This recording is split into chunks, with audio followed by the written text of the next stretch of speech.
Hello, and welcome to our lesson on project evaluation and closure.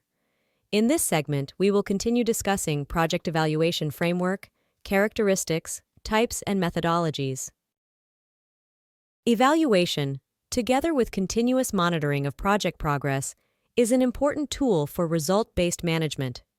In assessing what works, what does not work, and why, evaluation provides information that strengthens organizational decision-making and promotes a culture of accountability among project implementers. The lessons highlighted through evaluation enable institutions to improve project and organizational performance. There are a series of key features that differentiate the implementation monitoring from results monitoring. The elements defining the implementation monitoring are description of the problem or situation before the intervention, benchmarks for activities and immediate outputs, data collection on inputs, activities, and immediate outputs, systematic reporting on provision of inputs, systematic reporting on production of outputs, directly linked to a discrete intervention or series of interventions, designed to provide information on administrative, implementation, and management issues as opposed to broader development effectiveness issues. The elements defining the results monitoring, used for a range of interventions and strategies, are baseline data to describe the problem or situation before the intervention, indicators for outcomes, data collection on outputs, and how and whether they contribute toward achievement of outcomes, more focus on perceptions of change among stakeholders, systemic reporting, with more qualitative and quantitative information on the progress toward outcomes, done in conjunction with strategic partners. Captures information on success or failure of partnership strategy in achieving desired outcomes. Monitoring and evaluation are integral parts of the project management cycle.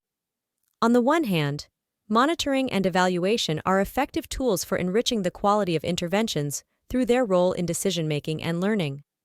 On the other hand, the quality of project design can affect the quality of monitoring and evaluation. The experience gained from implementation can contribute to the continuing refinement of monitoring and evaluation methodologies and instruments. To maximize the benefits of monitoring and evaluation, the recommendations and lessons learned from those functions must be incorporated into the various phases of the program or project cycle. Pre-formulation, searching for lessons learned. At the identification and conceptualization stages of a project, the people responsible for its design must make a thorough search of lessons learned from previous or ongoing projects, and from the field of development cooperation at large. Formulation, incorporating lessons learned and preparing a monitoring and evaluation plan. Relevant lessons learned from experience with other projects must be incorporated in the design of a new project. A monitoring and evaluation plan must also be prepared as an integral part of the project design.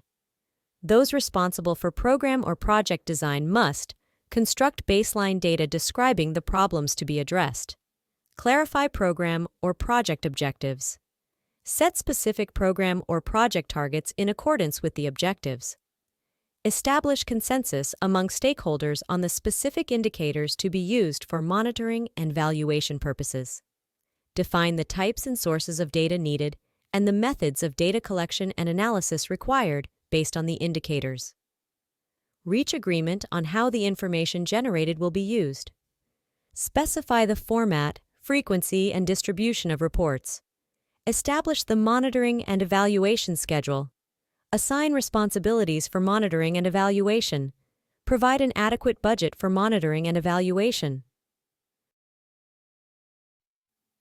Implementation, monitoring and evaluation. As support to decision-making and learning, project managers and other stakeholders must make sure that a learning culture is maintained throughout the implementation of a project. Such a culture should motivate those involved in project management to learn from their experience and apply the lessons to the improvement of the project. Project completion, dissemination of lessons learned upon termination of a project. Stakeholders as a group take account of the experience that has been gained, successes and failures, best and worst practices, future challenges and constraints. Certain conceptual and methodological constraints and challenges are associated with the monitoring and evaluation functions.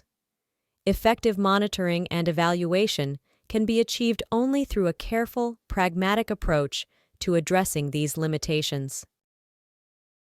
Dependence on clarity of objectives and availability of indicators. Monitoring and evaluation are of little value if a project does not have clearly defined objectives and appropriate indicators of relevance, performance, and success. Any assessment of a project, whether through monitoring or evaluation, must be made in accordance with the objectives.